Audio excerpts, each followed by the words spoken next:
भी हम relative words का यूज करते हैं ना, आप देखिए रिलेटिव डेंसिटी, रिलेटिव वेलोसिटी, या फिर आप आइंस्टाइन का कॉन्सेप्ट देख लें, थ्योरी ऑफ रिलेटिविटी। तो जो रिलेटिव वर्ड्स है उसका इस्तेमाल किया जाता है कि आप किसी के रेफरेंस में दूसरी चीज को कैलकुलेट कर रहे हैं, सिंपल सी बात है, राइट? या किसी वस्तु के सापेक्ष आप दूसरी वस्तु का कंपैरिजन कर रहे हैं, ठीक है, उसी को वही वर्ड यूज होता है रिलेटिव। तो कई बार उसको हिंदी में क्या सापेक्षिक, हिंदी में होता है सापेक्षिक घनत्व, राइट? तो ये क्या होता है, ये आपका होता है density of substance, density of substance divided by density of क्या, वाटर। मतलब कि जब आप किसी भी वस्तु का घनत्व पानी के घनत्व के सापेक्ष निकालते हैं तो उसको बोला जाता है रिलेटिव डेंसिटी।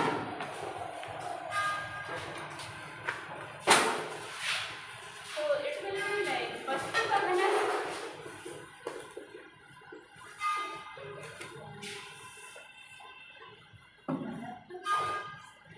पानी का घनत्व,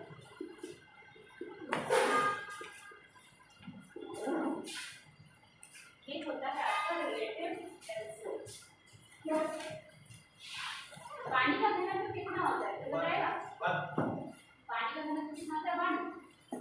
फिजिक्स की क्लास है कि मैथ्स की क्लास जो है वो गणित की है, भौतिक विज्ञान की, भौतिक विज्ञान की। तो 1 का मतलब है भौतिक विज्ञान में जब तक आप यूनिट ना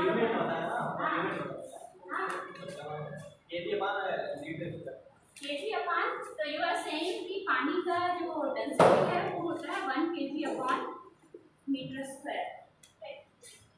एनीबॉडी एल्स? यही होता है।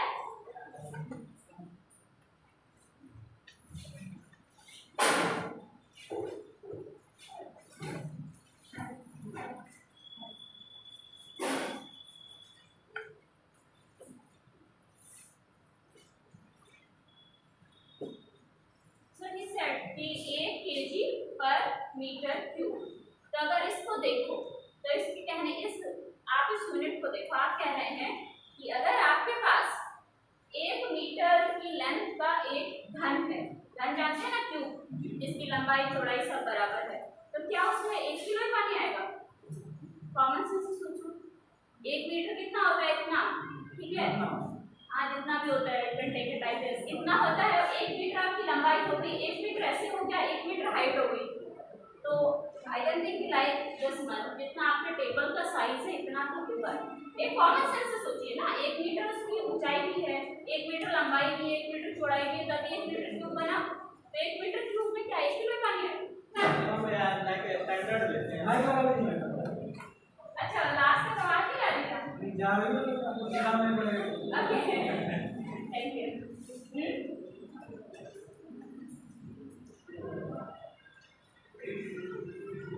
तो पानी का जो डेंसिटी होता है इट इज 1000 किलोग्राम पर metre cube,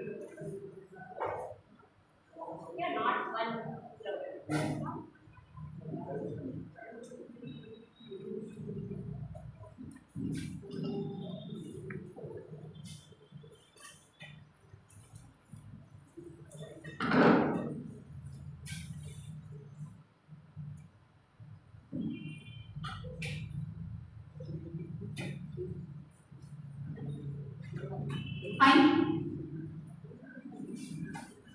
So the my point is to asking the relative density, क्या मतलब पूछने का मतलब ये था कि अगर आपसे ये पूछा जाता है कि रिलेटिव डेंसिटी का यूनिट बताइए या डायमेंशन बताइए, क्या होगा?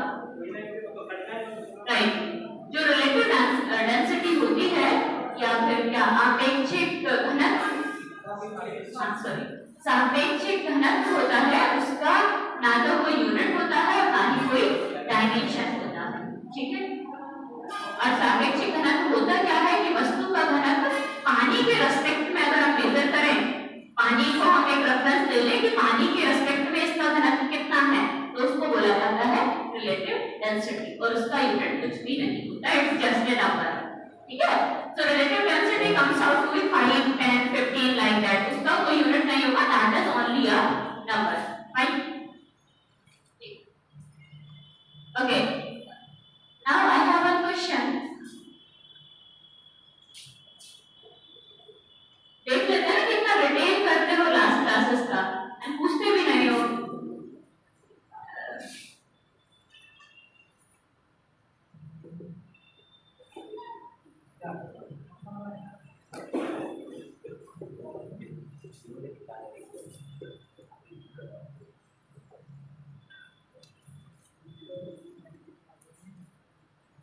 So your options are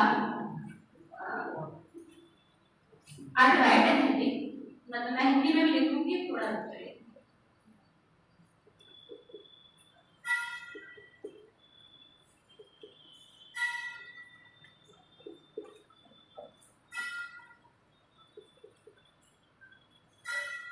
इनमें से कौन सी राशि भौतिक राशि नहीं है? फिजिकल क्वांटिटी का मतलब है भौतिक राशि, राइट। तो इनमें से दी हुई जो आपको ऑप्शंस हैं इनमें से कौन सी क्वांटिटी आपकी भौतिक राशि नहीं है? द्रव्यमान है, ये समय है, ये किलोग्राम है और ये आपका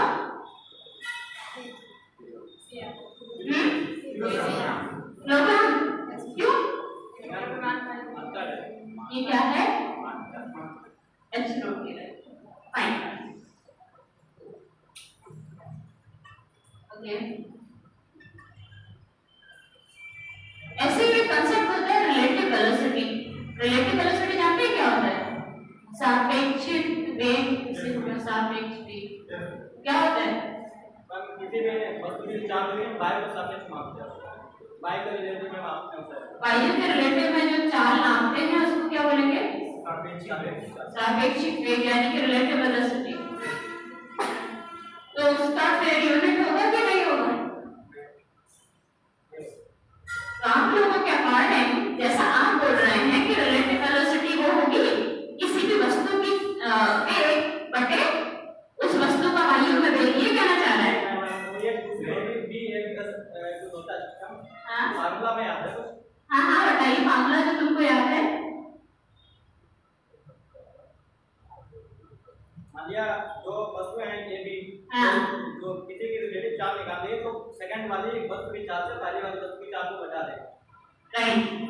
तो अब मुझे बताओ वहां पे उसकी यूनिट होगी कि नहीं होगी? होगी, ठीक है। रिलेटिव वेलोसिटी क्या है? रेशियो नहीं है। जो रिलेटिव डेंसिटी है वो दो चीजों का अनुपात है। तो जब आप अनुपात कैलकुलेट करेंगे तो यूनिट कैंसिल हो जाएगी, ठीक, तो इसका कोई भी यूनिट नहीं होगा। लेकिन जो रिलेटिव वेलोसिटी है वो आप क्या करते हैं? एक वस्तु की वेलोसिटी से दूसरे वस्तु की वेलोसिटी को सब्ट्रैक्ट करते हैं, माइनस करते हैं, तो वहां पे यूनिट रहेगी। यूनिट वही होगी मीटर प्रति सेकंड, ठीक है। तो उससे कंफ्यूज नहीं होना है कि रिलेटिव डेंसिटी का यूनिट नहीं है तो रिलेटिव वेलोसिटी का भी नहीं होगा, नहीं, ये गलत है। रिलेटिव डेंसिटी का यूनिट नहीं होता लेकिन रिलेटिव वेलोसिटी का यूनिट होता है और वो जो कि मीटर प्रति सेकंड। ये बात आप लोग लिख लीजिए, ठीक है। समटाइम्स फिर कंफ्यूज कि इसका नहीं है तो उधर भी नहीं होगा, बट ऐसा नहीं होता। जो आपका क्या है हिंदी में? सापेक्षिक वेग होगा, उसका मात्रक होता है, लेकिन सापेक्षिक घनत्व का मात्रक नहीं। तो वेग है तो उसका मात्रक वही होगा, मीटर प्रति सेकंड, ठीक है। ये तो सब अभी रिकैप चल रहा है लास्ट क्लास का।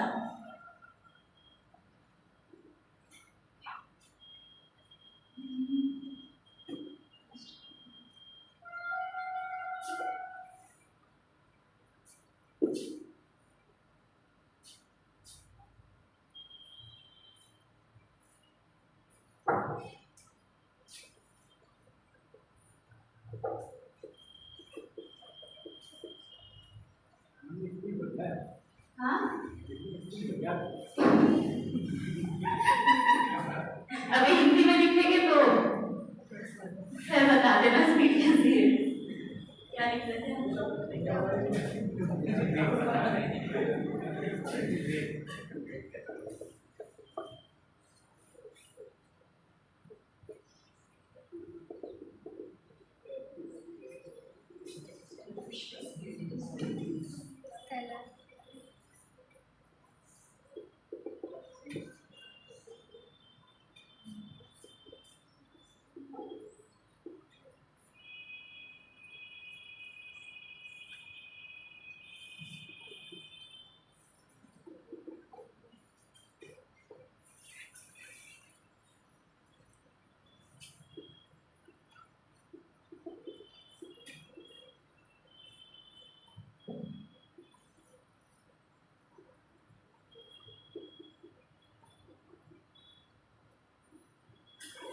नीचे दिए हुए युग्मों में से आपको बताना है कौन सा युग्म एक अदिश राशि को बताता है। ठीक, ऑप्शन है वेग तथा द्रव्यमान, समय तथा त्वरण, वेग तथा बल, चार तथा द्रव्यमान।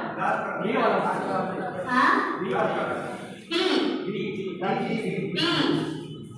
So everybody is agree on this? सब लोग, सबके लिए यही है?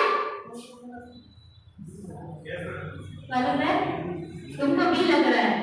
चलिए, इनको भी लग रहा है। और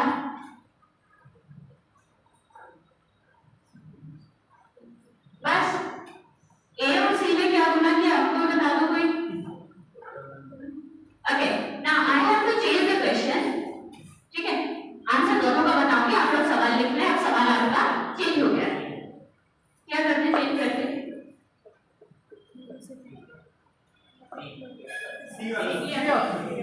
अभी कौन सा ऑप्शन है? सब C. Everybody right. For this question option C is right. For previous question option D is right, because acceleration is a vector quantity. Acceleration आपका सदिश राशि है। जो पहले सवाल पूछा गया था उसमें पूछा गया था कौन सा पेयर अदिश राशियों को बताता है। ठीक है, तो इस तरह से आपको क्वेश्चन आ जाता है मिक्सअप करके। उसमें दोनों स्केलर भी हो सकते हैं, दोनों वेक्टर भी हो सकते हैं, और स्केलर वेक्टर दोनों मिक्स भी हो सकते हैं। तो you have to be careful. ठीक है, तो अगर वेक्टर पूछा जाए तो ये होगा वेलोसिटी एंड फोर्स, और स्केलर पूछा जाएगा तो speed and mass.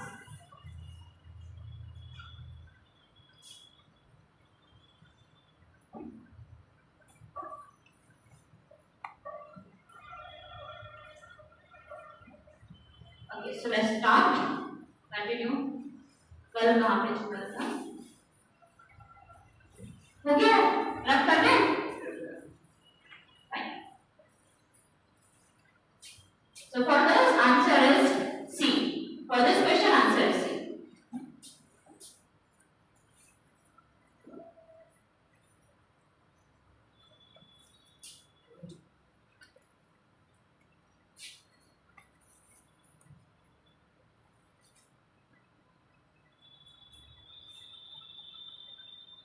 So last class में हम लोगों ने वेव किया था, और वेव में हम लोग कर रहे थे साउंड वेव। ठीक, हाँ, अभी लाइट पे जाने से पहले साउंड में ही कर लेते हैं साउंड वेव। मैंने कल क्लास पढ़ाई थी, मुझे ये बताइए साउंड वेव उत्पन्न कैसे होती है? ध्वनि तरंगें कैसे उत्पन्न होती हैं? लाइट वेव का मैंने बता दिया था, उसमें इलेक्ट्रिक फील्ड और मैग्नेटिक फील्ड है, दोनों फील्ड एक दूसरे को जनरेट करते हैं, उत्पन्न करते हैं, इसलिए वो वेव जनरेट होती है तो आगे चलते हैं। साउंड वेव में कैसे वेव उत्पन्न होती है? किसके कारण? Very nice answer. जो भी वस्तु है, वस्तु किससे मिलकर बनी है? पार्टिकल से, छोटे छोटे कण से। तो जब कण वाइब्रेट करते हैं तभी आपकी ध्वनि तरंगें उत्पन्न होती हैं। ठीक, कल की क्लास में मैंने दो कंसेप्ट आपको बताए थे, एक रिफ्लेक्शन, एक कंप्रेशन, यानी कि जो आपकी साउंड वेव है वो कैसे ट्रेवल करती है। तो इसमें दो तरह के रीजन बनते हैं, एक सघन और एक विरल। ठीक है, एग्जैक्टली आप लोग प्लीज देख लेना।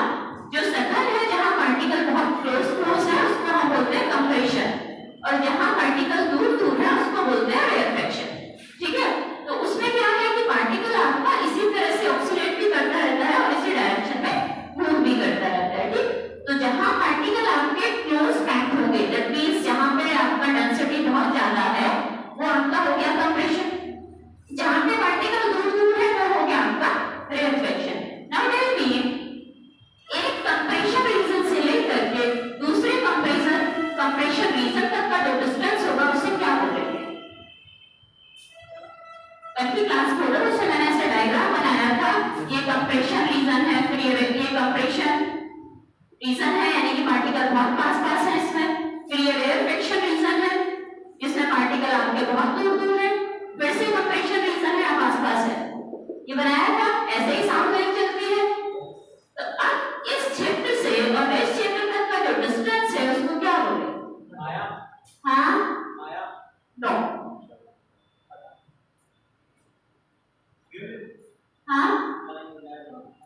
फ्रीक्वेंसी होगी ना क्लास लास्ट वाली अटेंड की थी जो मैंने पढ़ाई थी। फ्रीक्वेंसी की क्या परिभाषा बताई थी?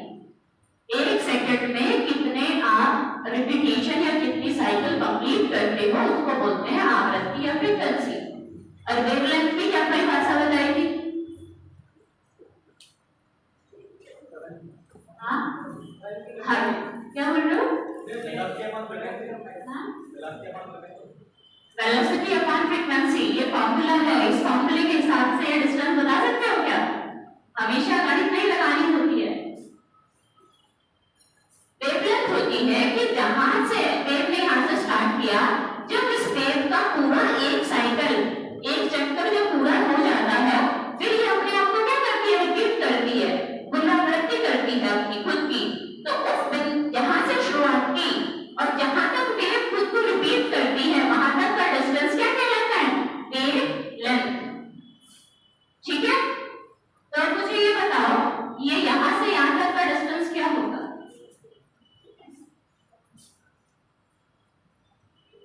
अरे बेटा वेवलेंथ ही तो होगा। ये क्या है? ये एक तरह की वेव है, ठीक है। और ये क्या कर रही है? यहाँ कंप्रेशन रीजन है, फिर रेयरफेक्शन है, फिर से कंप्रेशन आ गया। तो दैट मींस यहाँ से यहाँ तक एक साइकिल कंप्लीट हो गई ना। अब इसी डायग्राम को आप ऐसे भी बना लो, डायग्राम ऐसे बना सकते हो। तो उसमें ये वाला पार्ट जो है आपका टिप, तो टिप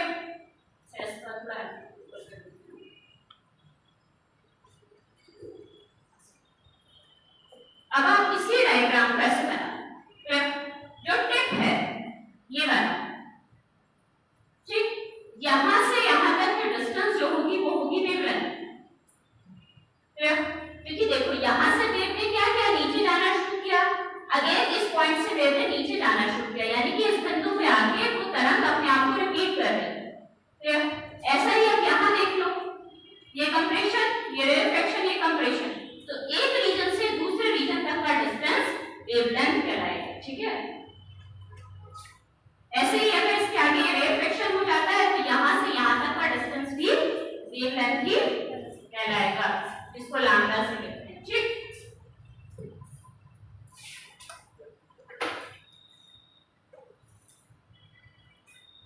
जरूरी नहीं है कि हम वेव को ऐसे ही बनाएं, ये भी तो रिपीटेशन ही है। तरंग का मतलब क्या है? डिस्टरबेंस जो है एक माध्यम से चल रहा है, और जब डिस्टरबेंस चलता है तो वो अपने आप को रिपीट करता है।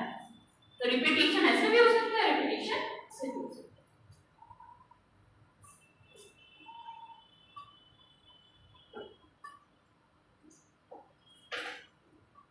फाइन।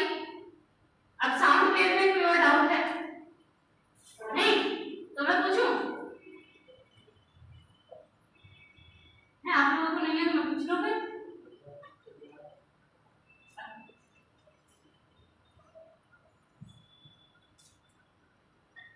एक मेल वॉइस में और एक फीमेल वॉइस में अंतर है।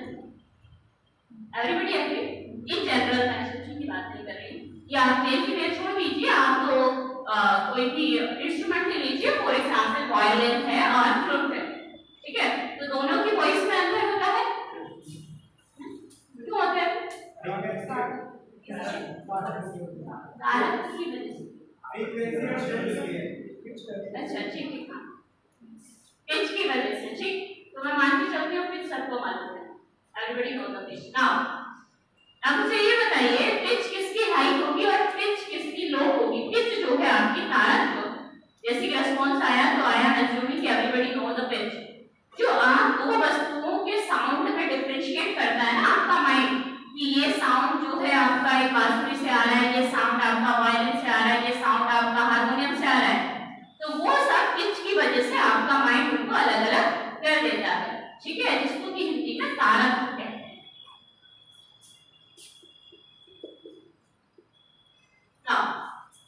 अब किसका पिच ज्यादा होता है, किसका पिच कम होता है? या पिच ज्यादा है या पिच कम है, ये किस बात पर निर्भर करेगा? हाँ? अगर कॉन्फिडेंट हो तो तेज से बोलो। फ्रीक्वेंसी पे कैसे निर्भर करेगा? फ्रीक्वेंसी अगर ज्यादा होगी हाँ तो आवाज तेज आएगी और फ्रीक्वेंसी कम होगी तो क्या आएगी। अच्छा, that means you are saying कि पिच के रेस्पेक्ट में बताओ मुझे, आवाज ज्यादा और धीरे आना उसको कहते हैं लाउडनेस और सॉफ्टनेस, उसका पिच से संबंध नहीं होता। ठीक है, हम बोलते हैं आवाज तेज आ रही है तो लाउड बोलते हैं, loud is different and pitch is different. सब आई थिंक मेल की ज्यादा होती है, मेल की पिच ज्यादा होती है, फीमेल की ज्यादा होती है, क्यों? पतली वाली होती है उसकी पिच हाई होती है, जो भारी होती फ्रीक्वेंसी भी है।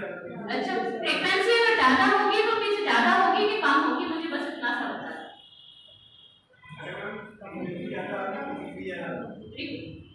उधर से कह रहे हैं कि फ्रीक्वेंसी और पिच डायरेक्टली प्रोपोर्शनल है, इधर से कह रहे हैं इनवर्सली।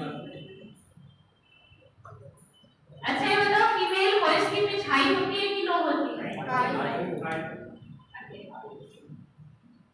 ठीक है, ये कुछ बेसिक सा कंसेप्ट है, इसको आप बॉक्स में नोट कर लीजिए। जो पिच होती है, कई बार ऐसे सवाल पूछ लिया जाता है कि आपकी सेम टाइम पे सेम आवृत्ति से सेम दूरी के लिए दो वाद्य यंत्र बजाए जाते हैं, सारी चीजें सेम हैं, लेकिन फिर भी आपका माइंड उनको अलग अलग बाइफरकेट कैसे कर लेता है, उसका कारण है पिच। ठीक है, दैट इज तारक। तो पिच जो होता है वो डायरेक्टली प्रोपोर्शनल होता है फ्रीक्वेंसी यानी कि आवृत्ति।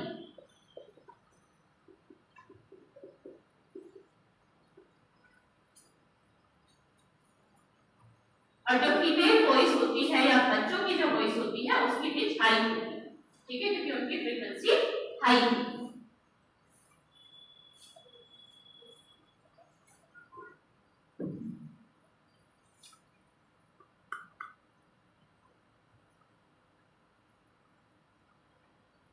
फाइन।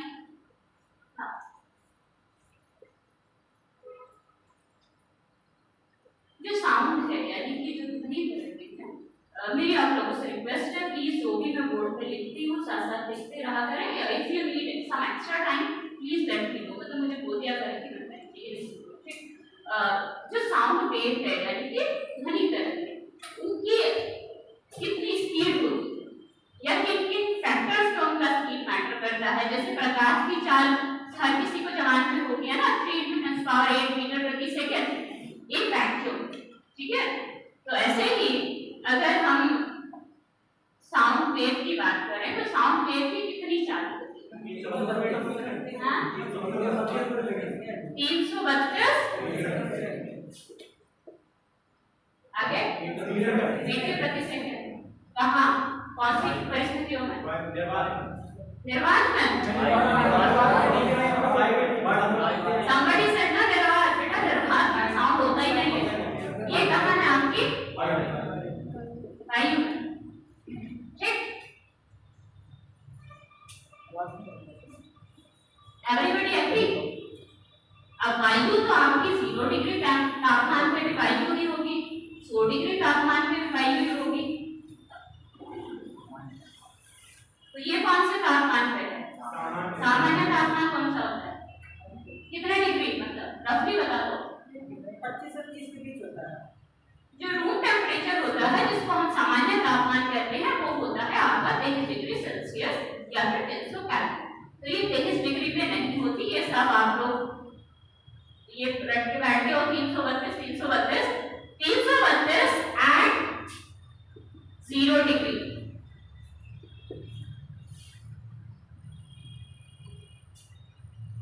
जब आपका टेम्परेचर 0 डिग्री है तब 332 होती है, रूम टेम्परेचर पे आपका 340 है। ठीक है, 340 मीटर प्रति सेकंड आपका रूम टेम्परेचर पे होती है ध्वनि की चाल, और ये जो आपका 332 है ये 0 डिग्री पे होती है। तो सवाल ये पूछ लिया जाता है क्या ध्वनि की चाल तापमान पर निर्भर करती है? आपको बहुत सारे फैक्टर दे दिए जाएंगे, तो उसमें अगर तापमान भी एक फैक्टर है तो तापमान पर ध्वनि की चाल निर्भर करती है। ठीक है, क्योंकि जो ध्वनि की चाल है वो प्रेशर पे, दाब पे डिपेंडेंट होती है, और जो दाब होता है वो तापमान पर होता है। ठीक है,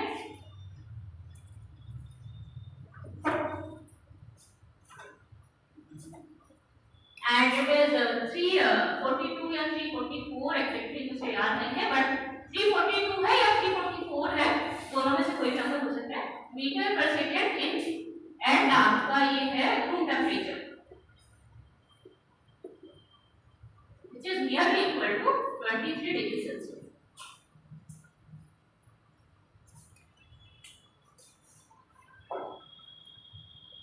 हम इसे निकाल भी सकते हैं शायद 1 डिग्री सेल्सियस 0.6 से मल्टीपल हो जाती है। क्या बोल रहे हो? ये इसे टेम्परेचर से निकाल भी सकते हैं ना इसे इसके क्या पहले आपको ये देखना पड़ेगा इसका फॉर्मूला क्या है, ठीक है? ये होता है शायद 332 पर प्लस 0.6 इनटू 3 डिग्री सेल्सियस चाहे चेक करना, इसका हम ठीक है? बिकॉज ये आपके स्कॉप का नहीं है, otherwise it having the complete derivation for this, but आप लोग बनाया। ओके, अभी साउंड में चल रहा है, तो हम जो वॉइस सुन रहे हैं उसका कितना फ्रीक्वेंसी है? 30 हर्ट्ज से 30,000। इसको बोलते हैं आपका ऑडिबल रेंज।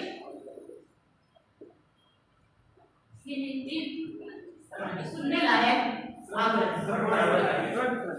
तरंग।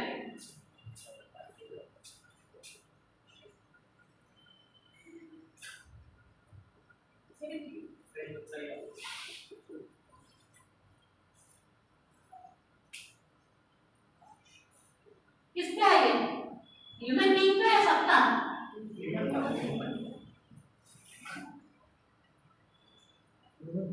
बच्चे तो इसके आउटसाइड में सुन लेते हैं। जो बच्चे हैं मतलब ये भी less than the age of 5 year, so he और she can listen less than 20 hertz also. लेकिन उस तरह के जो काम हो परिपक्व नहीं होता है। हाँ, बट दे कैन हियर, ठीक है? ओके, नाउ ये तो आपकी हो गई ऑडिबल रेंज। और अगर 20 हर्ट्ज से कम आवृत्ति है, ध्वनि की आवृत्ति अगर 20 हर्ट्ज से कम है तो उनको कौन सी तरंगें बोलते हैं? ये तो आपकी हो गई श्रव्य तरंगें।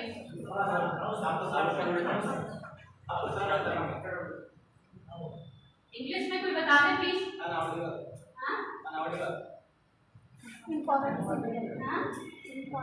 इनफॉरेंसिक, इंफ्रारेड तो इलेक्ट्रोमैग्नेटिक स्पेक्ट्रम में बोले। ओके डन,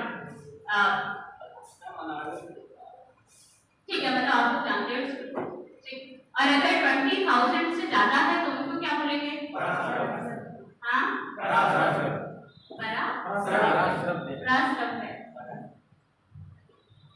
देखिए जो 20 हर्ट्ज से कम होती है उनको बोलते हैं इंफ्रासोनिक, और जो 20 किलोहर्ट्ज दैट मींस ये जो 20,000 हर्ट्ज है आप इसको ऐसे लिख सकते हैं 20 किलोहर्ट्ज। तो जो 20 किलोहर्ट्ज से ज्यादा होती है उनको बोलते हैं अल्ट्रासोनिक। चमगादड़ वगैरह है एलिफेंट है वो आपकी अल्ट्रासोनिक वेव्स को सुनते हैं, और जो 20 हर्ट्ज से नीचे होती है वो होती है इंफ्रासोनिक।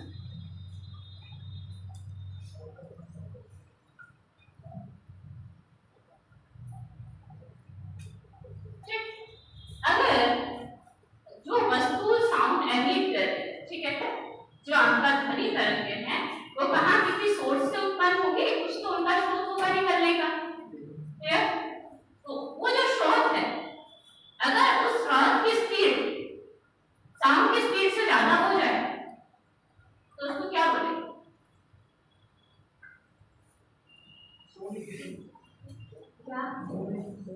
सोनिक जो वर्ड है वो साउंड से बना है, ठीक है?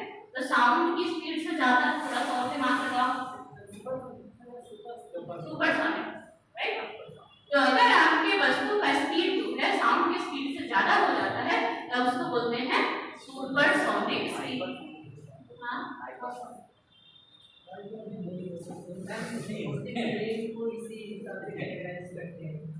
जब भी प्लेन जब जाता है तो वो एक शॉक वेव क्यों छोड़ता है? जैसे शॉक वेव दैट मींस जैसे आप अगर सैटेलाइट उसका बात करें, स्पेस में जब जाते हैं तो वो पीछे पूरा एक रॉकेट का बात करें तो वो जो पूरा नीचे साउंड के साथ इतना सारा फ्यूल और एयर सब चीजें निकलती हैं, these all are shock wave, क्योंकि वहां पे क्या है साउंड की स्पीड से ज्यादा स्पीड हो जाती है रॉकेट की, तो इसलिए शॉक वेव जनरेट होती है।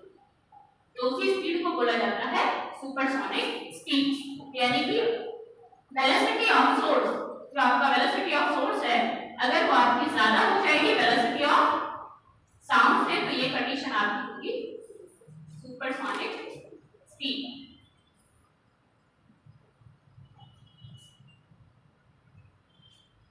जितने भी एयरक्राफ्ट हैं वो सब सुपरसोनिक स्पीड से ही मूव करते हैं।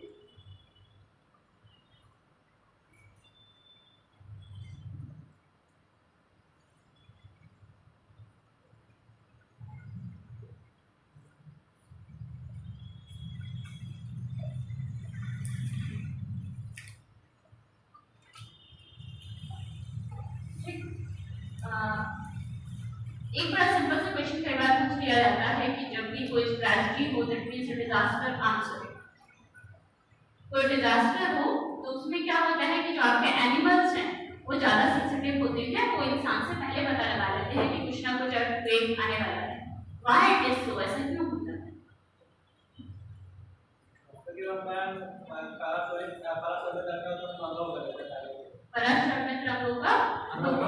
पराश्रम मतलब ज्यादा या कम वाली? हाँ, इसीलिए कुत्ता बैठा तो क्या भूकंप आने से पहले पता चलता है। राइट।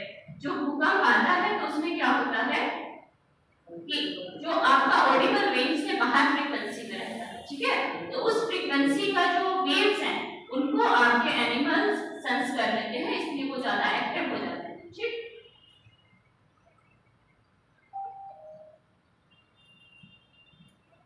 तुमने कौन सी बोली? ज्यादा वाली बोली? कम वाली है इंफ्रासोनिक। अब हिंदी आप देख लो बेटा क्या होता है, लेकिन जब अर्थक्वेक आता है तो 20 हर्ट्ज से कम वाली होती है। क्योंकि मैं कंफ्यूज रहती हूँ हिंदी के चक्कर में, तो आप लोग अपना देख लें 20 हर्ट्ज से कम वाली जो होती है, ठीक है। For me it is infrasonic. आपके लिए कौन सी है? आप श्रव्य तरंग। ठीक, बेटा मैं सीरियसली में पढ़ी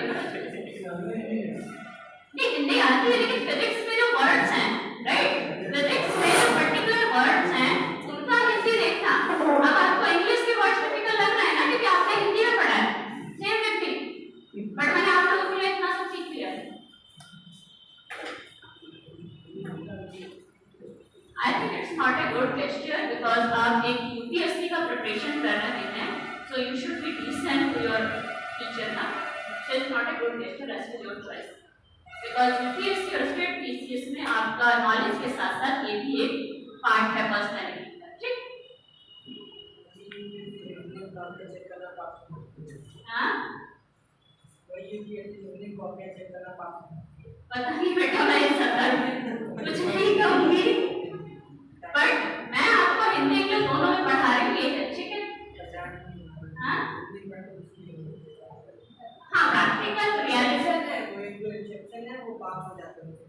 प्रैक्टिकल रियलिटी है, but like him you will not accept ना, लाइक ही सेड कि आप विदेश में पढ़ी हैं, ठीक है, मैं सीरियसली में पढ़ी हूँ बेटा, वहाँ फिजिक्स के साथ पढ़ना, ये लाइक आई नो कि परस्पर और ये दूसरी होती है, बट मुझे ये नहीं पता कौन सी वाली होती है, बट इन इंग्लिश आई मात्र है।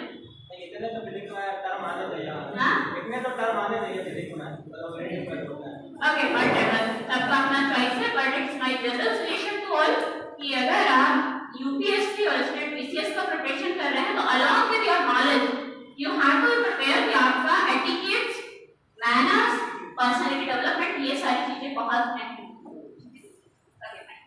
तो हम लोग कहाँ थे? ये सब हो गया। नाउ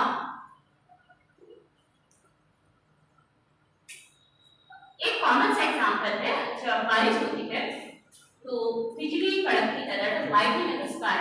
तो होता क्या है कि लाइटनिंग जब होती है उससे लाइटनिंग पहले हो जाती है और आपको ऐसे गड़गड़ वाली आवाज बाद में सुनाई देती है। Why it is so? ऐसे क्यों होता है? प्रकाश की चार्ज ज्यादा होती है तो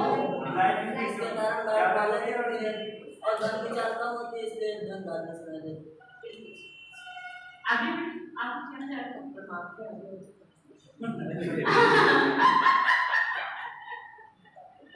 सो जो प्रकाश का चार्ज है वो ज्यादा होता है, इसलिए वो जल्दी हम तक पहुंच जाता है, because distance is same and time is same. तो वो केवल वेलोसिटी का फैक्टर है जिस पे आपकी चीजें डिपेंड करेगी।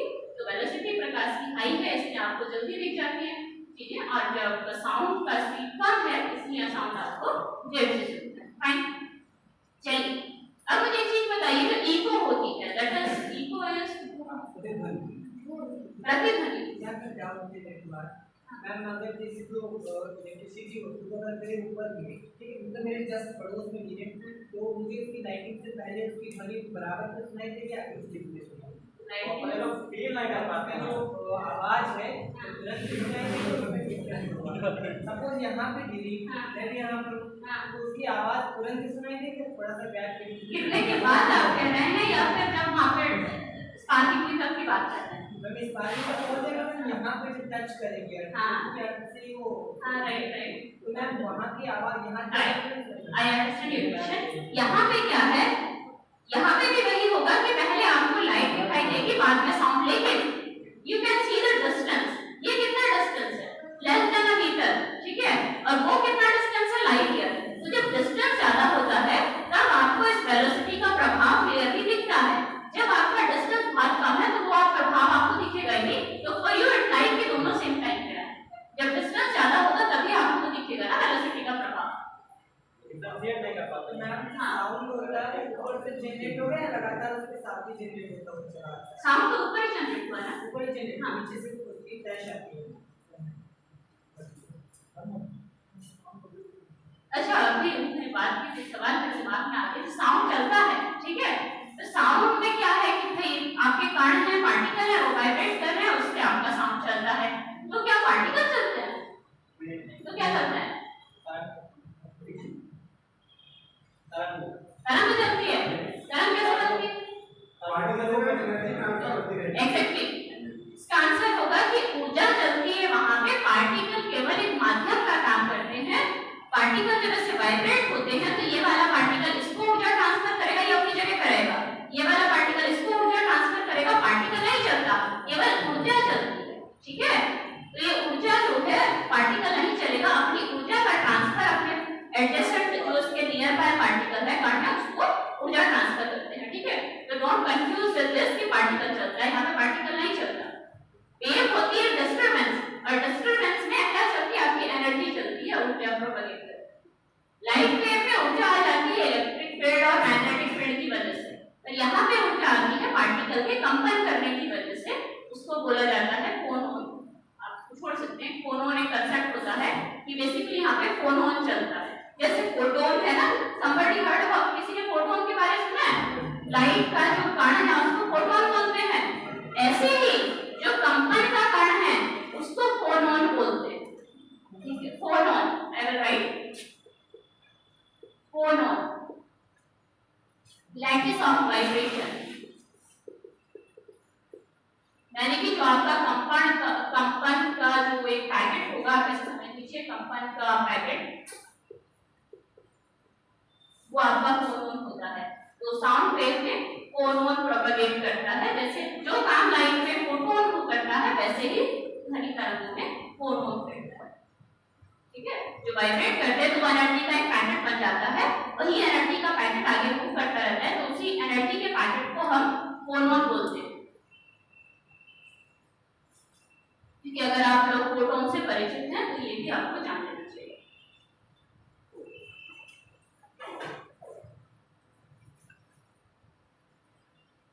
Okay, now move to light. Sound में और कुछ तो नहीं रह गया अभी, किसी को कोई डाउट? चले लाइट में, प्रकाश में चले।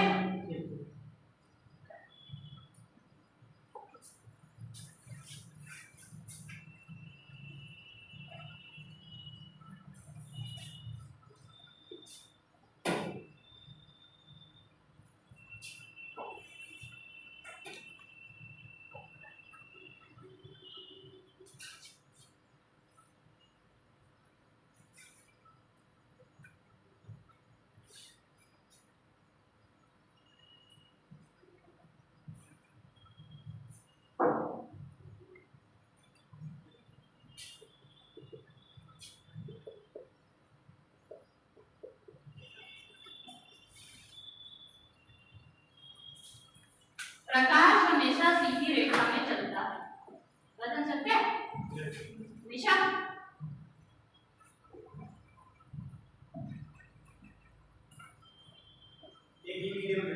क्या अगर एक ही मीडियम में रहेगा, एक ही मीडियम में रहेगा तो ठीक है, अगर मीडियम चेंज हो जाएगा तो सीधी रेखा में नहीं चलेगा, फिर लहरा के चलेगा।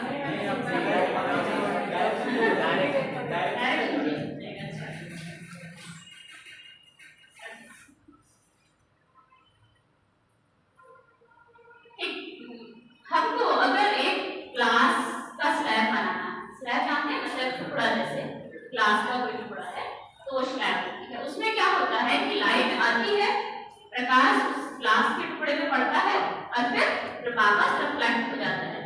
तो मैं एक बार लिख दूं, रिफ्लेक्ट और रिफ्रैक्ट, फिर आप अपना हिंदी के देखते रहना। रिफ्लेक्ट, रिफ्लेक्शन और दूसरा होता है रिफ्रैक्शन। तो ये होता है आपका तो हिंदी वाले अपना देखें, और ये वाला क्या होता है, ठीक।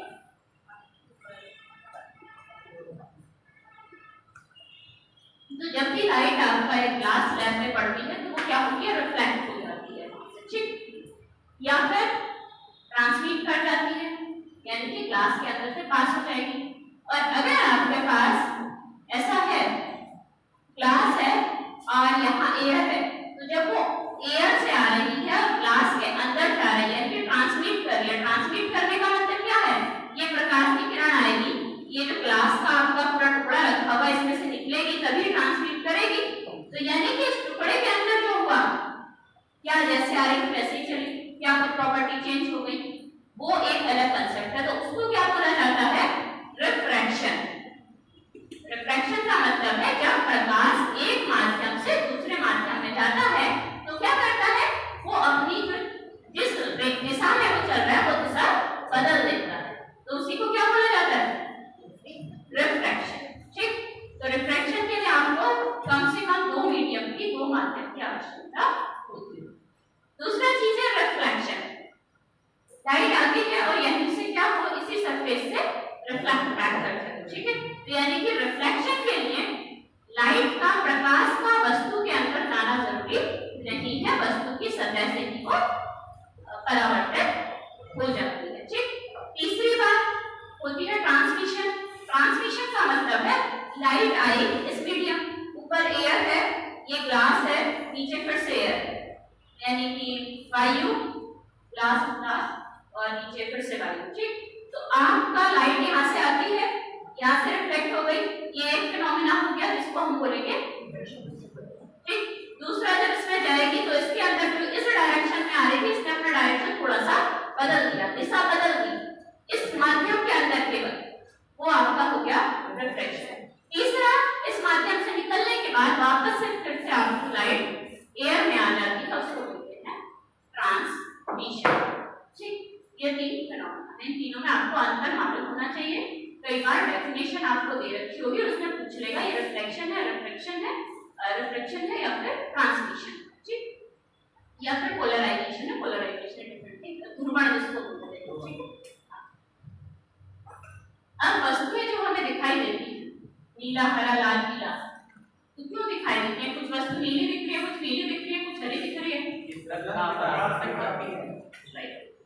वस्तु जिस रंग का परावर्तन करती है वही कलर की वेवलेंथ हमारी आंखों में जाती है। अब आपको एक थोड़ा सा विजिबल लाइट का कंसेप्ट बता रहे हैं, ठीक है। विजिबल लाइट, कल मैंने जब आपको इलेक्ट्रोमैग्नेटिक स्पेक्ट्रम लिखवाया था उसने विजिबल रेज भी लिखवाई थी, यानी कि दृश्य तरंग, ठीक है। तो जो भी चीजें हम देख रहे हैं वो सारी की सारी दृश्य तरंगों की वजह से, जब सन से लाइट आती है उसमें आपकी दृश्य तरंगें भी होती हैं, इंफ्रारेड भी होती हैं और आपके अल्ट्रावायलेट भी होती हैं, रेडियो, माइक्रो सब होती हैं, but the things which is visible to us because of केवल इसकी वजह से। अब हम देख लेते हैं इसकी वेवलेंथ कहां से कहां तक होती है। तो जो विजिबल लाइट है इसकी वेवलेंथ होती है 400 नैनोमीटर टू 78 क्या नैनोमीटर वाली है, एंगल कम होता है, तो That is 400 nanometer to 700 nano, ठीक है। ये पूरा आपका विजिबल लाइट यानी कि दृश्य तरंगों की तरंगें, और ये इनका हो गया तरंग फैक्टर।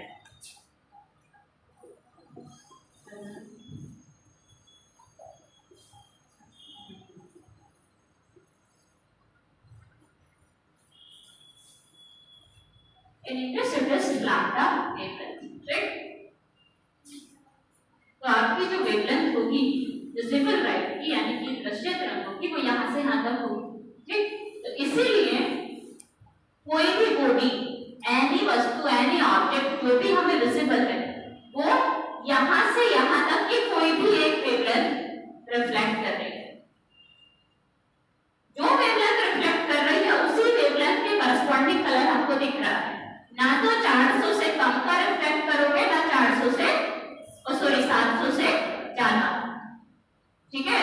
मान लीजिए हमारे पास ये डस्टर है, मैं हूं या आप है, तो हम लोग जो लाइट रिफ्लेक्ट करेंगे कोई भी वस्तु, अगर इस लकड़ी की बात करें या फैन की, तो हर एक वस्तु जो भी एग्जिस्ट करती है वो इतना ही यही वाले रेंज को रिफ्लेक्ट करती है। यू कैन से कि कोई भी वस्तु केवल विजिबल लाइट को ही रिफ्लेक्ट करती है, इसीलिए हमें वो दिखती है, ठीक। अब कलर कैसे डिसाइड करेंगे? ये हो गया 400 से 700 नैनोमीटर। वो देखा रेनबो इंद्रधनुष, है ना, सबने देखा होगा। जो इंद्रधनुष में आप क्या होता है पूरा red pure, right. So you can write the colour.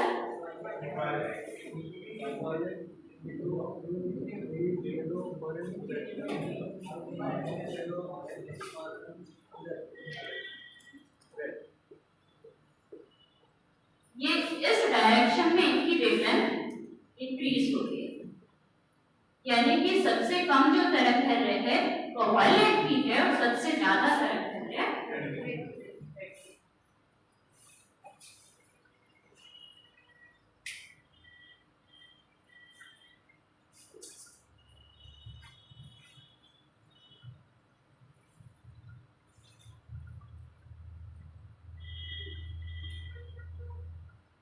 अब लाइट में बहुत सारे क्वेश्चन होते हैं।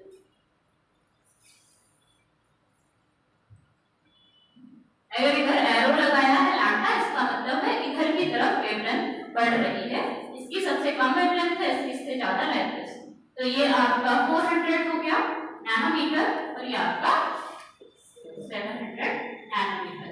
एंड 1 नैनोमीटर इज 10⁻⁻9 मीटर और 1 एंगस्ट्रॉम is 10⁻⁻10 मीटर।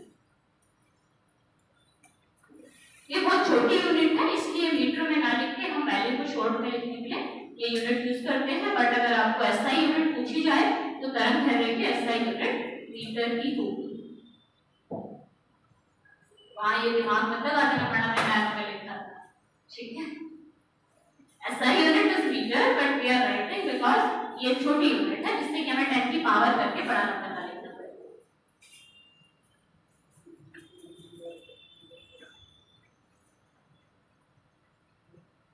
ठीक,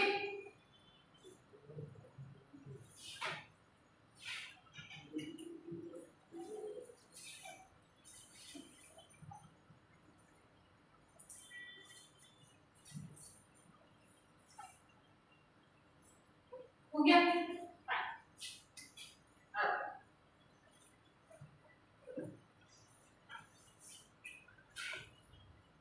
हमने बोला कि लाइट जो है प्रकाश सीधी रेखा में चलती है, लेकिन ऐसा हमेशा नहीं। प्रकाश क्या है, सीधी रेखा में चलता है, ये पहले से माना जाता रहा और इसी पे काम होता रहा। प्रकाश सीधी रेखा में चलता है, सीधी रेखा में चलता है। लेकिन उसके बाद एक फेनोमेना आया डिफ्रैक्शन का, ठीक है, डिफ्रैक्शन।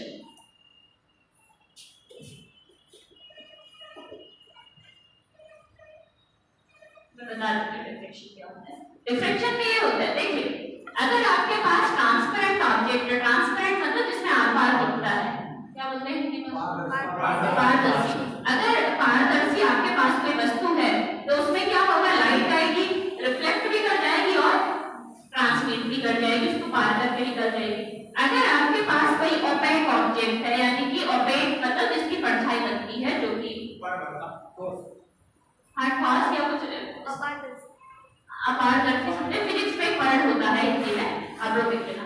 ओपेक ऑब्जेक्ट, हाँ, अपारभासी,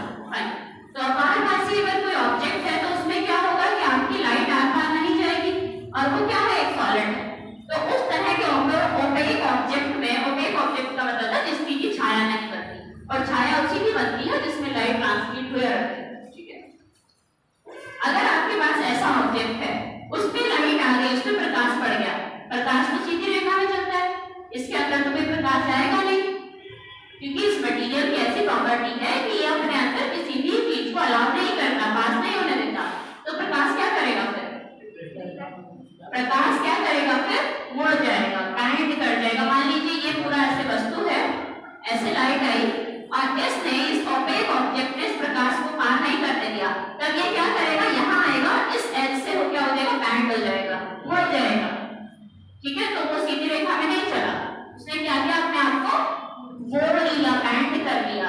तो यही रिफ्लेक्शन का फिनोमेना होता है। क्या बोल रहे हैं? हिंदी विवर्तन। Thank you.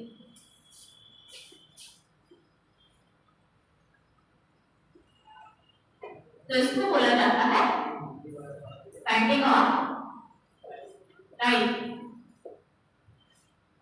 बैंडिंग का मतलब है झुकना, लाइक बैंड करना। आप लोग लड़के लोग जानते हो ना, जो जिम में करते हैं, एक्सरसाइज करते हैं, हाँ मुड़ना है, बैंड करना, तो थोड़ा बैंड कर दो और थोड़े झुक जाओ। इसके लिए वस्तु तो बहुत छोटी होनी चाहिए। तभी मैंने बोला उसके कॉर्नर से हो जाए, वस्तु छोटी होनी चाहिए, इतनी छोटी होनी चाहिए आइडियली जितना प्रकाश का वेवलेंथ। अगर आपको डिफ्रैक्शन का जो ये घटना है इसको अपनी रियल लाइफ में देखना है अपनी आंखों से, तो उसके लिए प्रकाश की कितनी वेवलेंथ है? 400 से 700, ठीक है। तो अगर बड़ी वेवलेंथ है तो 700 नैनोमीटर, तो कम से कम आपको 700 नैनोमीटर तक का ऑब्जेक्ट चाहिए इसको देखने के लिए। तो डिफ्रैक्शन का, विवर्तन का जो घटना है इसको ऑब्जर्व करने के लिए जो भी आपकी वस्तु है उसका जो आकार है वो वेवलेंथ के साइज के लगभग बराबर है, ठीक है। इसीलिए अगर हमारे पास माइक्रोमीटर का ऑब्जेक्ट होता है तो वहां पे दिख जाता है, और ये फिनोमेना आपको उसमें भी दिख जाएगा अगर आप करना चाहें तो। ब्लेड नहीं होता, ब्लेड, तो ब्लेड में भी ये फिनोमेना दिख जाता है। दिखता कैसे है? जब आप सूरज के प्रकाश में रखते हैं तो उसकी एक शैडो नहीं बनती है, एक परछाई नहीं बनेगी। ब्लेड की आपको ऐसे उसके चारों तरफ देख लेना करके, कभी ब्लेड के चारों तरफ ऐसे 3-4 परछाई उसकी लगातार बनती है, 3-4 करके फिर खत्म हो जाती है, तो वो उसका परछाई नहीं है, वो शैडो नहीं है, वो आपका रिफ्लेक्शन है। शैडो तो एक ही होती है। क्यों? क्योंकि ब्लेड की जो थिकनेस होती है, razor blade, I am talking about that, उसका जो थिकनेस होता है, मोटाई होती है, बहुत पतली होती है, तो वहां पे आपको दिख सकता है डिफ्रैक्शन का फिनोमेना, ठीक है। तो डिफ्रैक्शन ये बताता है, ये विवर्तन ये बताता है कि प्रकाश सीधी रेखा में नहीं चलता, ठीक है। ये फिर उसके बाद 1900 सदी में आया कि भाई प्रकाश तो वेव है। यहाँ बताया गया प्रकाश सीधी रेखा में नहीं चलता, प्रकाश एक वेव की तरह चलता है। अब तक ये और ये आपको क्या बताया है? प्रकाश सीधी रेखा में चलता है, इसमें तो कोई वेव की जरूरत नहीं पड़ी। लेकिन इसमें क्या है? आपकी जो लाइट आती है ये इस कॉर्नर से बैंड हो जाती है, मुड़ जाती है। जब कोई वस्तु मुड़ गई तो वेव ही बनेगी। तो ये आपको बताता है, ये वाला जो फिनोमेना है ये आपको बताता है वेव नेचर ऑफ लाइट, यानी कि प्रकाश का तरंग नेचर, तरंग रूप।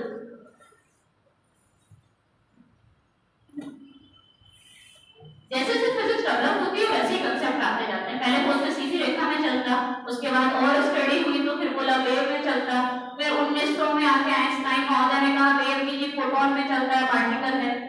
1911 में शायद उनको फोटो इलेक्ट्रिक के लिए नोबेल मिला था, 1911 में नोबेल मिला ना फोटो इलेक्ट्रिक, हाँ।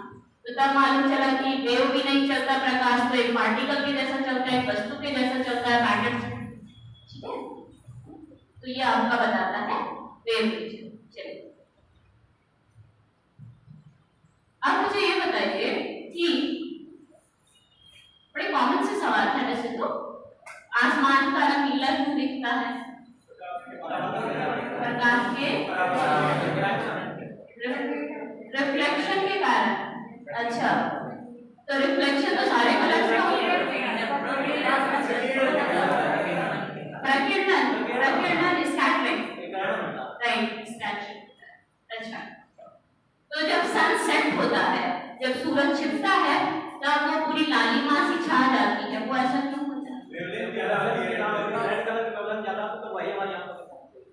उसकी वेवलेंथ ज्यादा होती है तो वही हमारी आंखों को संवेदन कर पाती है और बाकी के पीछे जो हमारी आंखें ज्यादा वेवलेंथ पे संवेदन करेंगी, कम तो नहीं करेंगी। नहीं वो जो पीछे वाली होती है वो कैंसिल हो जाती है, बाकी स्कैटर्ड हो जाती है।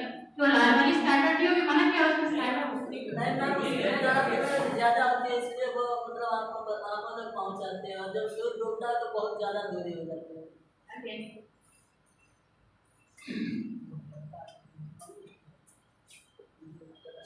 स्कैटरिंग इन हिंदी पर क्या प्रकीर्णन, स्कैटरिंग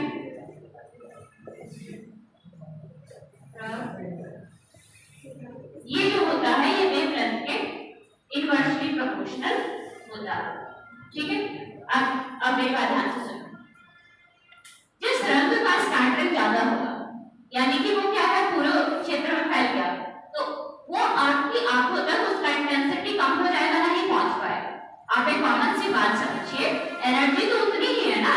अगर आपके पास ज्यादा एनर्जी है तो आप हाई डिस्टेंस तक जाएंगे, तो वही एनर्जी वहां स्कैटर होकर पूरे क्षेत्र में फैल गई।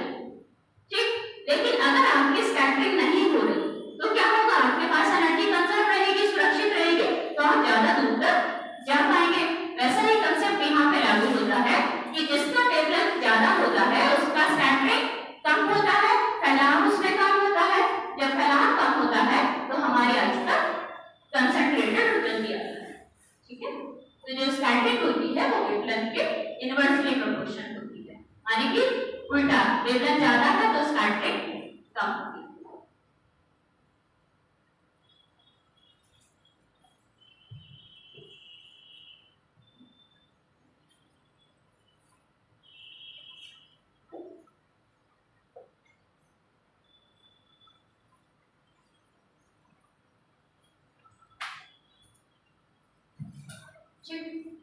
अब इसके बाद आते हैं आपके लॉ ऑफ रिफ्लेक्शन, परावर्तन के नियम और अपवर्तन के नियम। ठीक है, तो परावर्तन के नियम बताओ में क्या होते हैं?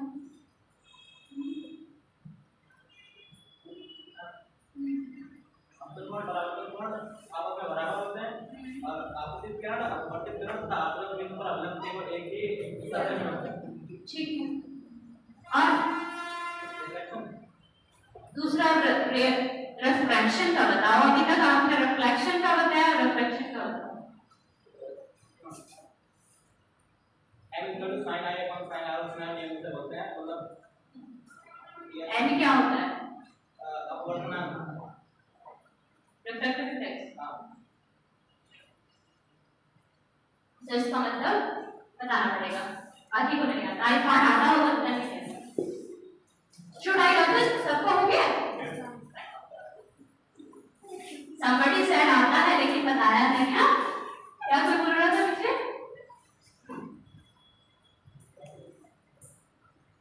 Because my focus is on the question part, like कि हम लोग किस तरह से सवाल ज्यादा पूछे जाते हैं, कंसेप्ट क्या है उसको बिल्डअप कर रहे हैं, जिससे कि हमारा कोई भी क्वेश्चन मिस ना हो।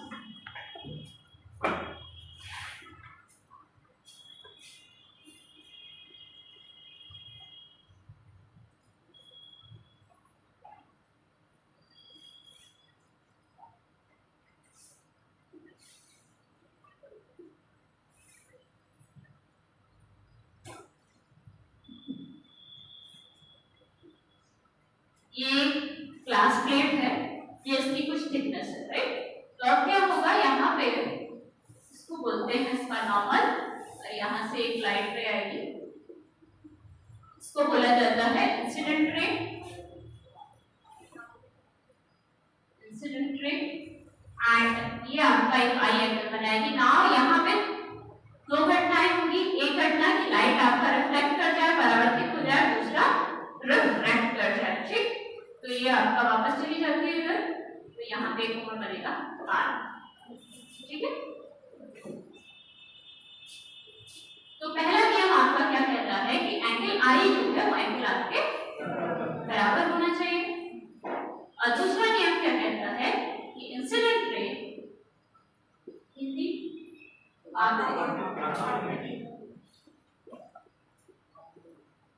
इंसिडेंट रे और आपका reflected ray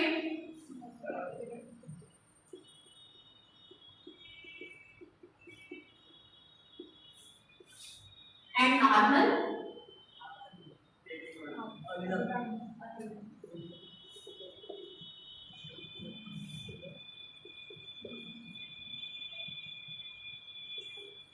should be same way. ठीक, ये आपके दो नियम हैं. This is the law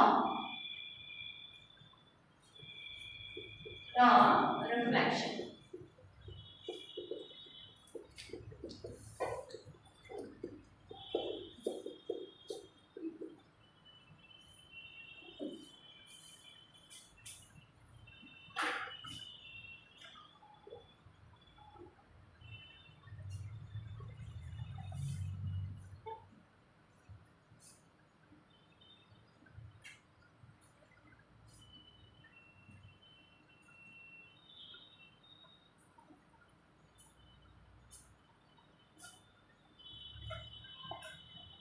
reflection होने के लिए या परावर्तन होने के लिए आपकी जो सतह है वो कैसी होनी चाहिए? हर सतह लाइट को रिफ्लेक्ट कर देगी या कुछ पॉलिश होनी चाहिए. ये सबसे अहम कंडीशन है. आपकी जो सरफेस है वो पॉलिश होनी चाहिए. अगर पॉलिश नहीं होगी तो लाइट आकार चली जाएगी, फिर आपका ट्रांसमिशन हो जाएगा, वहां पे आपका रिफ्लेक्शन नहीं होगा. तो रिफ्लेक्शन की सबसे मेन कंडीशन है surface should be polish. Now, come to the second point. ये जो आपका माध्यम है, ये क्या है? एयर है. ये माध्यम क्या है? मेरा ग्लास है. और ये माध्यम एयर है. ये वायु है, ये वायु है और ये ग्लास. ठीक. अब इस बिंदु पे क्या है कि आपका जो लाइट रे आ रही है, जो आपकी रे है, ये एक माध्यम से दूसरे माध्यम में जा रही है. दैट मींस माध्यम आपका परिवर्तित हो रहा है. तो जब माध्यम परिवर्तित होता है तो आइडियली इसको क्या होना चाहिए? अगर हम बात करें तो ये ऐसे जानी चाहिए, बिल्कुल सेम लाइन, लेकिन ऐसे जाती नहीं. उसका भी कारण बताएंगे ऐसे क्यों नहीं जाती.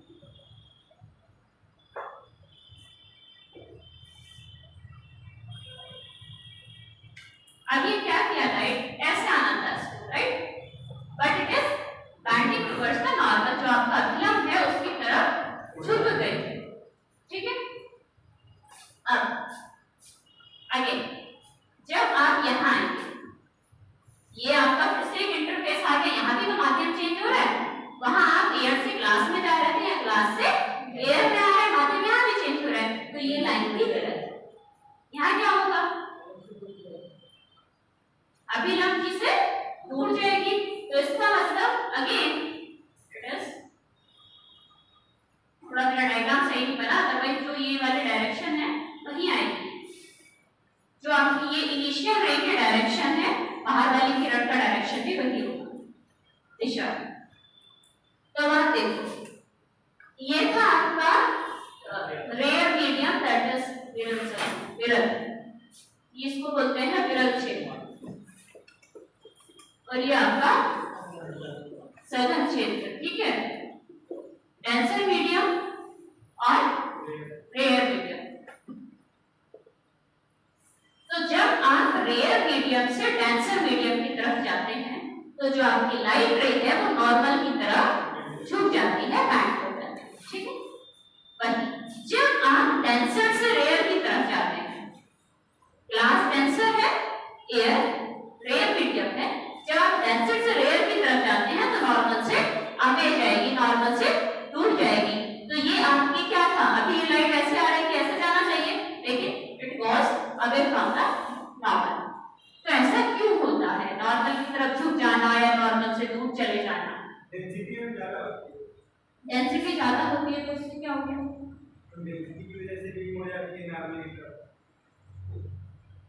इससे ये पता चलता है जब प्रकाश एक माध्यम से दूसरे माध्यम में जाता है तो उसका वेग परिवर्तित होता है. ठीक. उसका वेग परिवर्तित होता है. अब ये हम डिसाइड कैसे करेंगे? मैंने बोल दिया भाई ये एयर है तो ये विरल है और ये सघन है. तो सघन क्षेत्र या विरल क्षेत्र आप डिसाइड कैसे करोगे? जितना पार्टिकल्स या कण आपके पास होते हैं, डेंसिटी जितना सिस्टम डेंस होगा, कॉम्पैक्ट पैक होगा, कितना सघन क्षेत्र है, ये तो आप जानते भी होंगे, ज्योग्राफी में पढ़ते हैं ना, सघन वन क्षेत्र जैसा ना, तो दैट मींस ज्यादा पास जो क्षेत्र होते हैं। तो ये चीज क्लियर हो गई। तो एक बात तो ये हो गई है कि जब हम रिफ्रैक्शन की बात करते हैं, velocity change when light travel from one medium to another medium.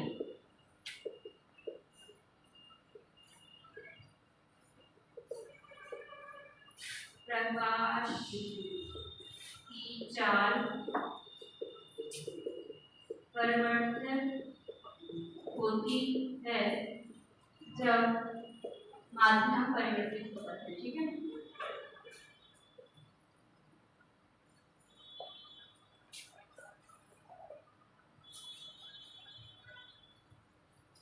और इसी को कहते हैं रिफ्रैक्शन। अगर पूछ लिया जाए रिफ्रैक्शन क्या है, तो रिफ्रैक्शन वो घटना है जिसमें प्रकाश एक माध्यम से दूसरे माध्यम में जाता है तो उसकी चाल परिवर्तित या चेंज हो जाती है, ठीक।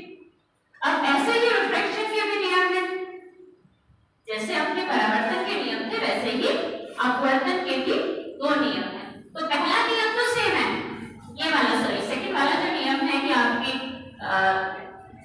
इंसिडेंट रे और यहाँ पे क्या हो जाएगा, रिफ्लेक्टेड की जगह रिफ्रैक्टेड हो जाएगा, ठीक है। तो एक नियम तो आपका यही रहेगा इंसिडेंट रे, और ये चेंज हो जाएगा रिफ्रैक्टेड रे and the normal should be one रे, ठीक है। दूसरा नियम यहाँ पे आता है अपवर्तन के नियम। तो पहला वाला वही लिख लीजिए, incident ray, refracted ray and normal should be in one ray। तीनों चीजें बिल्कुल जो बोले था बस यहाँ पे ये चीज कर देना, इसकी जगह पे रिफ्लेक्टेड कर। पहला नियम तो यही है। अब सेकंड नियम अपवर्तन का,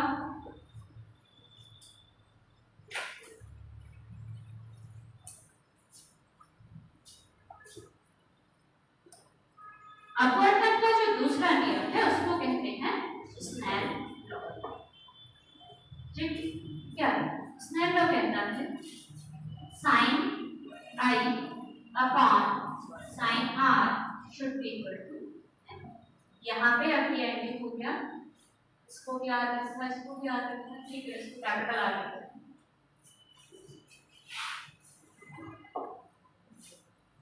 ठीक।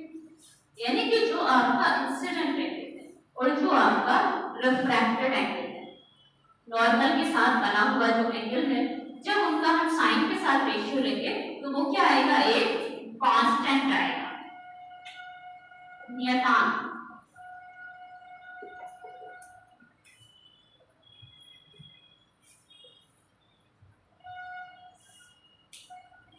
इसमें कुछ नहीं कर सकते, ट्रिग्नोमेट्रिक फंक्शन है sine i upon sine r. तो अगर ट्रिग्नोमेट्री 10वीं 9वीं 10वीं में तो होती है थोड़ा साइन कांस्टेंट, ठीक। तो स्नेल का नियम क्या है कि साइन ऑफ दिस एंगल बटे साइन ऑफ दिस एंगल, यानी कि इंसिडेंट एंगल और रिफ्लेक्टेड एंगल का जो आपका साइन का रेशियो लेंगे वो कांस्टेंट है। और फिजिक्स में हर कांस्टेंट नहीं होता, उस कांस्टेंट के पीछे ही सारी स्टोरी होती है। So now you have to learn the story of this constant. ये कांस्टेंट क्या बताता है, यही कांस्टेंट है जो आपको बताता है कौन सा मीडियम रेयर है, कौन सा मीडियम डेंसर है। यही कांस्टेंट है जो बताएगा कि मैंने बोला क्या, माध्यम चेंज होने पे आपके प्रकाश की चाल चेंज हो गई, लेकिन कितनी चेंज हुई, वो यही कांस्टेंट बताता है। और इस कांस्टेंट को बोला जाता है रिफ्रैक्टिव इंडेक्स। क्या बता रहे हैं, अपवर्तनांक।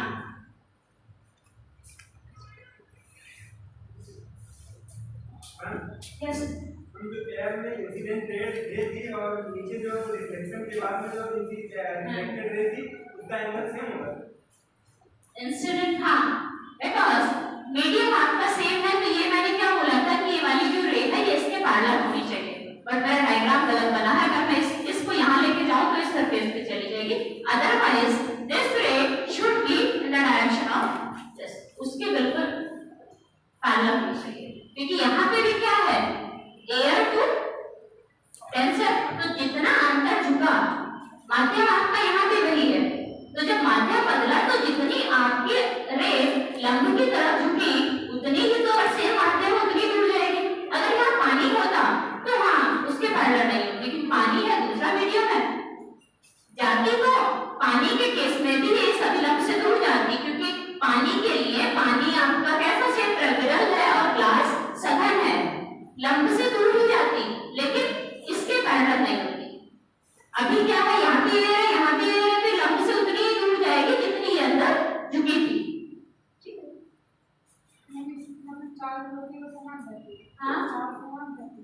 चार, हाँ यहाँ आने के बाद चाल समान हो गई। अब ये इस माध्यम से निकल गई है तो यहाँ और यहाँ चाल समान है, दोनों की माध्यम है ना, एयर एयर।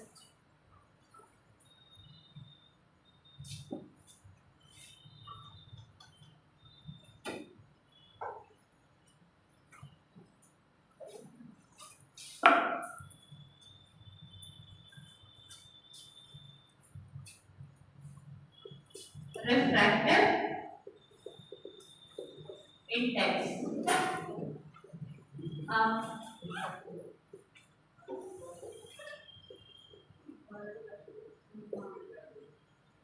ठीक। तो ये जो n है ये होता है आपका अपवर्तनांक, तो ये आपको बताता है कौन माध्यम कितना सघन है और कौन माध्यम कितना विरल है, राइट। तो इसको हम लिखते हैं n से, और ये इसका जो फॉर्मूला है c/v। एक बार आप लोग लिख लो, c यहाँ पे speed of light in vacuum,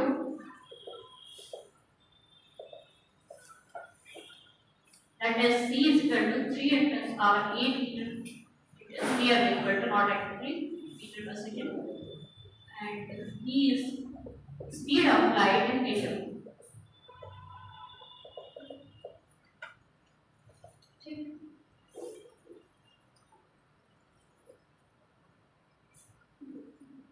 Hindi में लिख लो, निर्वात में प्रकाश की चाल को c बताता है और माध्यम में प्रकाश की चाल को v बताता है।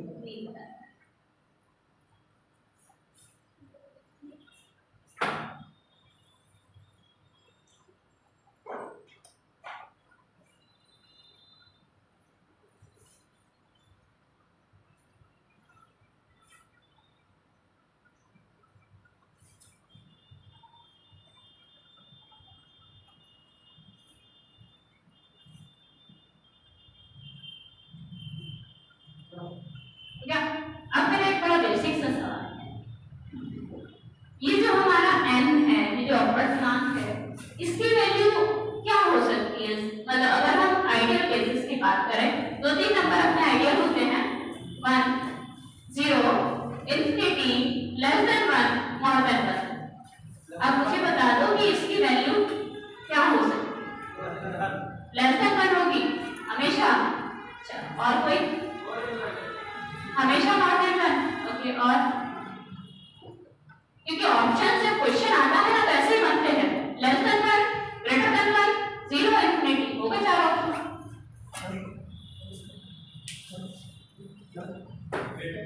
हाँ बताओ भाई, ग्रेटर देन 1 होगी हमेशा।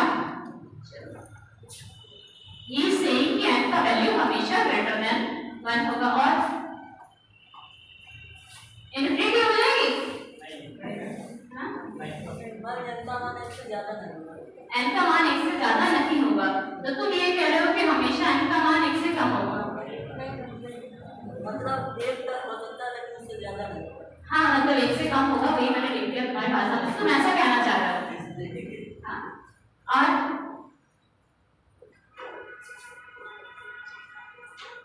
अरे बेटा बहुत सिंपल सा बात है, c/v। c केवल आपका कांस्टेंट है, उसके साथ तो कुछ छेड़छाड़ करना ही नहीं, फिक्स है, उस पर वैल्यू। अब केवल v का वैल्यू है। अब मुझे ये बताओ, प्रकाश की जो चाल है, क्या उससे ज्यादा किसी की चाल हो सकती है? हाँ? नहीं हो सकती। तो इसका मतलब v is always lesser than c। हमेशा जो आपका v है वो सी से छोटा होगा, ये बात मानते हो हर कोई? ठीक, तो क्या होगा? B is always lesser than or C, equal to भी लगा देते हैं। चलिए, या तो C से आपकी D की वैल्यू छोटी होगी या फिर उसके बराबर। बराबर किस केस में होगी? जब माध्यम एयर हो, जब आपका माध्यम एयर हो तो उस केस में क्या होता है? वही इतना इजीली होता है। अब थोड़ा सा गणित लगा लो, सी सेट पढ़ रहे हो, जब हर आपका अंश से छोटा होता है तो उसका मान 1 से बड़ा आता है कि छोटा आता है? हाँ? बड़ा। तो हमेशा n is always greater than or equal to, greater than or equal to, ये जो इक्वल टू वाला साइन है ये केवल एयर मीडियम के लिए है। कि जहां जो मैंने बताया कि स्पीड ऑफ लाइट इन माध्यम, अगर वो माध्यम आपका एयर है तब ये 1 के बराबर हो जाएगा, अदरवाइज हमेशा n is greater than or। इसीलिए थोड़ा तुम लोगों को सीसेट भी करना है तो भिन्न अंश और हर का भी थोड़ा देख के रखा करो। तो n का वैल्यू हमेशा 1 से बड़ा। अब वाटर और ग्लास तो बड़े कॉमन से एग्जांपल है, ठीक है? उसको एक बार आप लिख लो। जो आपका ग्लास होता है उसके लिए n का वैल्यू होता है 1.53 और जो आपका वाटर होता है उसके लिए n का वैल्यू होता है 1.33।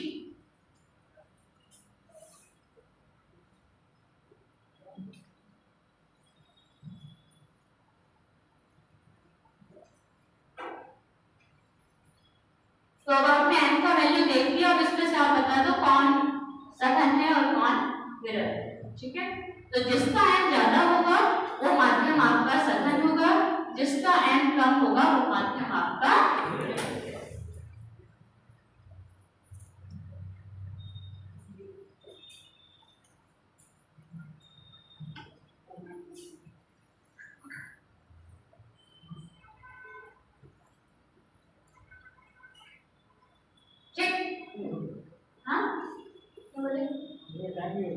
Okay, thank you.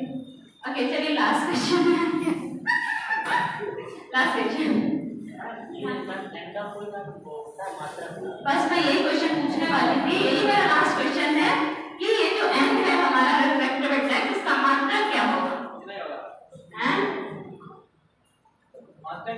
बेटा मात्रक निकालना मैंने तुमको बताया ना, सूत्र देखो ना, c क्या है? वेलोसिटी। e क्या है? वेलोसिटी। ऊपर नीचे वेग